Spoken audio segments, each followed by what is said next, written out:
দীর্ঘ ৯ মাস মহাকাশে কাটিয়ে অবশেষে পৃথিবীতে ফিরে এসেছেন সুনিতা উইলিয়ামস ও বাচ উইলমোর সহ ৪ নভোচারী। মঙ্গলবার স্থানীয় সময় বিকেল ৫টা ৫৭ যুক্তরাষ্ট্রের ফ্লোরিডা অঙ্গরাজ্যের উপকূলে অবতরণ করেছে তাদের বহনকারী ক্যাপসুল।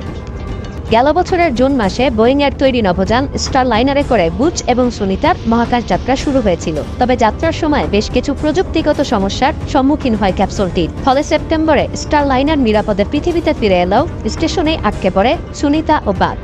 এমন অবস্থায় দুই নভোচারীকে ফিরিয়ে আনতে গত বছর থেকে নানা পরিকল্পনা করতে শুরু করে নাসা। ১১ জানুয়ারিতে ডোনাল্ড ট্রাম্প প্রেসিডেন্ট হিসেবে দায়িত্ব নেওয়ার পর তাদের ফিরিয়ে আনার উপর জোর দেন তিনি। এরপর নাসার তরফ থেকে ক্রু 10 মিশনের ফ্লাইটে তাদের ফেরানোর উদ্যোগ নেওয়া হয়। নভোচারীদের ফিরে আসতে মোট ১৭ ঘন্টা সময় লেগেছে। তবে বিশেষজ্ঞদের মতে দীর্ঘদিন মহাকাশে শূন্য মধ্যাকর্ষণে থাকার ফলে শারীরিক কার্যক্রমে নানা হেরফের হতে পারে মহাকাশচারীদের। বিশেষজ্ঞরা জানান, মহাকাশে যাওয়ার প্রথম কয়েকদিন বেশিরভাগ মহাকাশচারী অসুস্থতা, বমি বমি ভাব এবং মাথা ঘোরার মতো উপসর্গ দেখা দেয়। একে বলে